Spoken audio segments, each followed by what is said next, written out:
Brief history of esotericism. Throughout history, there have been those who reveal the mystery and keep the wisdom of the ages kindled. These beings are called initiates, hermeticists, occultists, seekers, adepts, chelas, etc. There are only a certain numbers of these essences that continue to recycle. The nature of the hermetic mind is like a stone skipping across the water of different times, but it is always the same stone. The few true essences responsible for hermetic tradition have tremendous capacities for incarnation and magical appearance.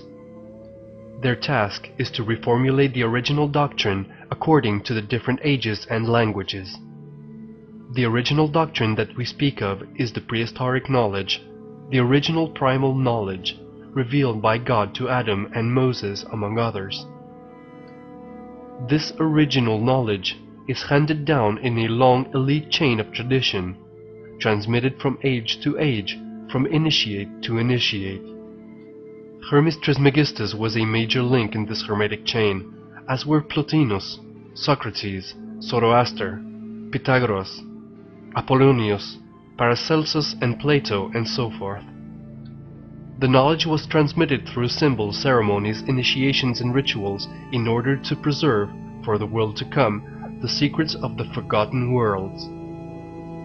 Many symbols were purposely cryptic in order to preserve the knowledge from those who would profane it. For this reason, secret societies arose, such as the Rosicrucians, the Freemasons, the Illuminati, the Knights of the Holy Grail, and later the Hermetic Order of the Golden Dawn. The Freemasons are perhaps the most well-known occult or Hermetic society. Nearly every small town in the Anglo-Saxon society has erected a Masonic temple, many of which are now abandoned. The order of the Freemasons traces back to Solomon, renowned as a great and uniquely esoteric king, and also an accomplished magician possessed of many paranormal powers. From Solomon originated many types of symbols and symbolic structures passed down through the ages. The 18th century brought a definite quantum break in the Hermetic thinking, beginning with the Industrial Revolution. At this point, there was a peak in European society of Hermetic thought and symbolic systems in general.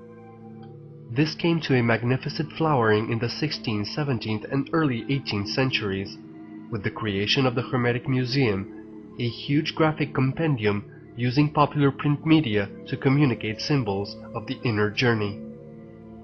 Key personalities at this time included Francis Bacon, Robert Fludd, Jacob Boehme, and Emanuel Swedenborg. With the rise of the Industrial Revolution in the 18th century, the mind of Western civilization was caught up in spreading the new social and political forms characterized by the American and French revolutions. At this point, social democracies were developed, resulting in a decline of the aristocracy in general. As long as there is a type of aristocracy, there is a better chance of occult schools operating, as these societies are already based on hierarchical principles. However, this shunning of hierarchical spiritual sensibility in Western civilization was necessary so that the individual human psyche could ferment into its final stage of evolution. Most esoteric schools operate with hierarchical principles, often accompanied by outer forms or degrees of initiation. Once the monarchies were finished, then the old sensibility that had characterized the occult and Hermetic streams in the West also subsided. At this stage arose esoteric bridge personalities such as the mysterious Saint Germain and William Blake, a visionary artist who integrated late medieval artistic modalities into his anti-industrial age mythology and symbolism. By the end of the 19th century, the landscape of the planet had completely transformed. The industrial age Europeans had affected every part of the world, spreading their influence of railroads, telegraph, and manufactured goods. At this time, the great Western magical tradition, which stretched back to the Renaissance, was scoffed at it by most educated Europeans. With changes in the economic system, coupled with Charles Darwin's findings, people began to lose faith in traditional religion, which also led to the perception of life as barren and devoid of meaning. It was no longer the world of cathedrals, temples, and mosques, but a world where commercialism reigned supreme. At the time, it appeared that vistas were opening for the individual to become free of feudal society, but in actuality, it is questionable whether spiritual consciousness was significantly raised or not between 1800 to 2000. During the time leading up to the 20th century, there is no question that the physical universe expanded its information belt, allowing humans to receive more information than ever before. But this is only physical horizontal information.